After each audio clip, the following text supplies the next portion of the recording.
Olá, aqui professor Costa. Hoje a gente vai estar falando aqui sobre um tema, certo, novo para que a gente possa estar, certo, completando aí mais a nossa vida matemática, né, a nossa vida escolar. Se chama aí a matemática financeira. Matemática financeira seria nada mais do que a parte da matemática destinada aí a estudar questões monetárias, porcentagens, capitais, lucros e dividendos, certo? Existem alguns termos que se tornam aí, como é que eu posso dizer, essenciais para que a gente possa iniciar esse estudo. Como, por exemplo, juros, representado aí pela letra J, juros, o capital, a taxa e o tempo, e a gente não colocou aqui, esqueceu aqui, o Mzinho, que seria o montante, certo? Vamos já determinar aqui qual que seria a definição, o conceito de cada um desses termos de um montante. Então é o seguinte, os juros, você já ouviu falar muito dele, pode até não saber definir, mas sabe uma ideia do que é que vem a ser os juros.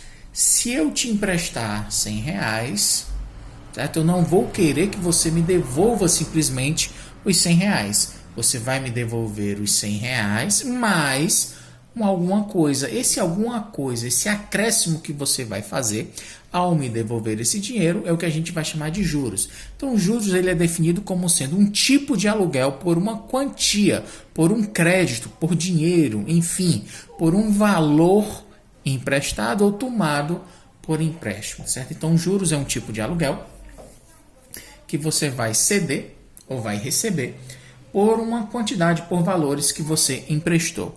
O capital é justamente a quantia que está envolvida nessa negociação.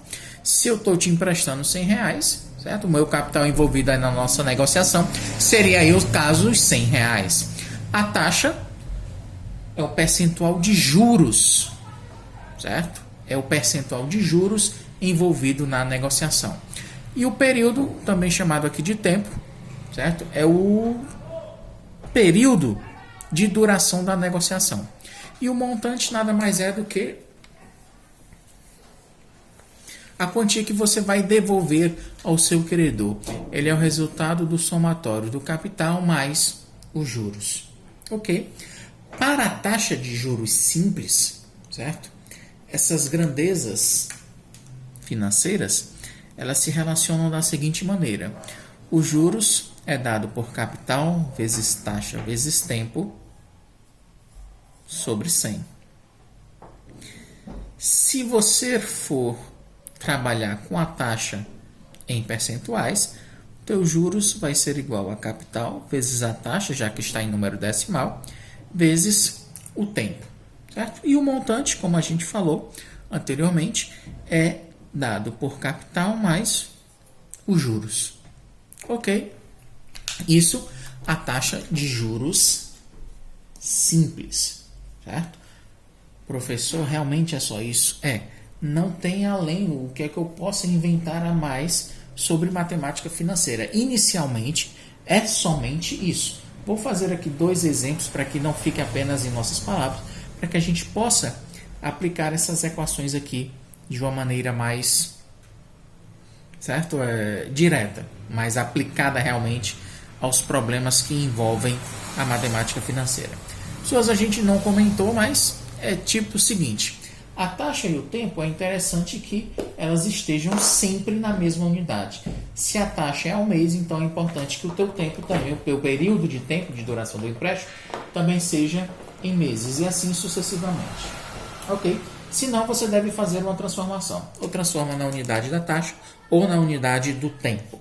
Certo? Então a primeira questão aqui que eu vou resolver para vocês diz o seguinte. Aplicando-se R$300.000, ou seja, um capital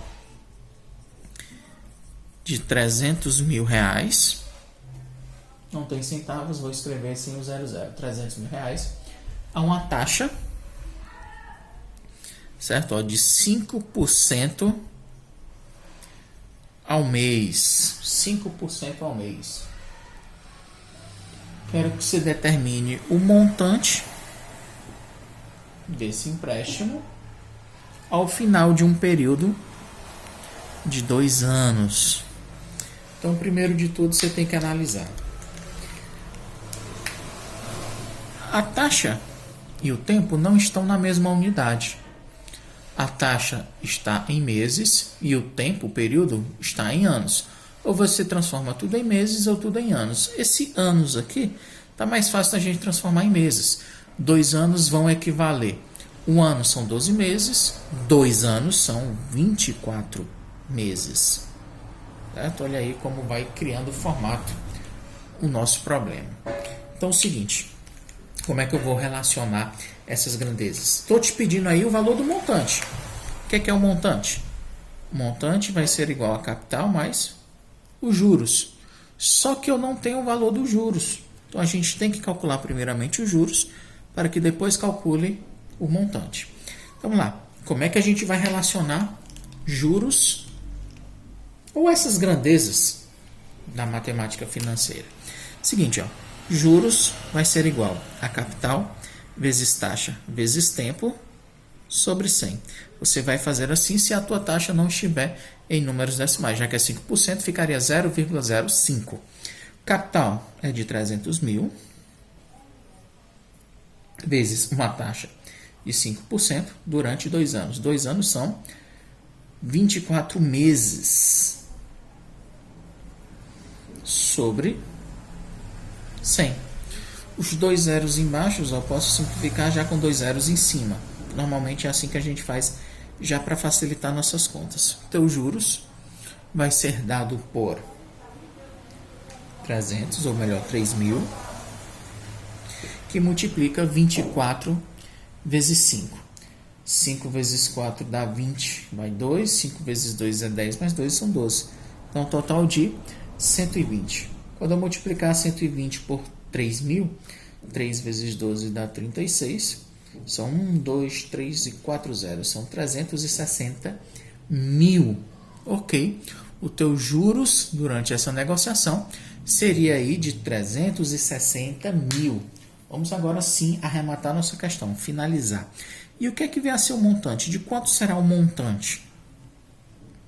Já descobri o meu valor de juros. Certo? O nosso montante é dado por capital mais o teu juros. O montante vai ser igual. O capital envolvido na negociação era de 300 mil. E rendeu de juros aí 360 mil. Certo? Teu montante vai ser, portanto, 360 mais 300 mil. Ok?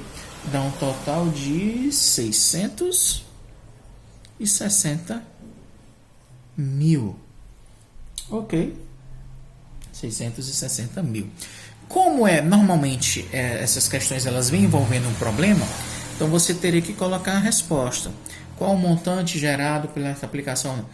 O montante gerado por essa aplicação é de, já que é dinheiro, você coloca 660 mil reais. Gerado aí, montante. Seria exatamente o que você vai devolver ao seu credor. Ok? Um exemplo mais simples, certo? De uma aplicação, ela não vai envolver aí todos os termos da nossa matemática financeira. Seria, certo? Vou apagar aqui para que a gente possa fazer esse outro exemplo.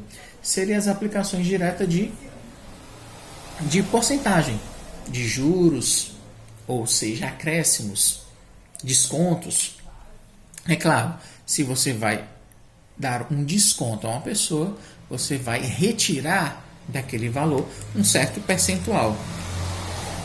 Se ele vai sofrer um acréscimo, você vai aumentar o percentual naquele valor que você está estabelecendo, que você está vendendo, enfim. Deixa eu dar um exemplo aqui. Ó, uma mercadoria custa R$250 e ela foi vendida na Black Friday com 28% de desconto. Quero que você me dê o valor da mercadoria arrematada pelo cliente. Então é o seguinte,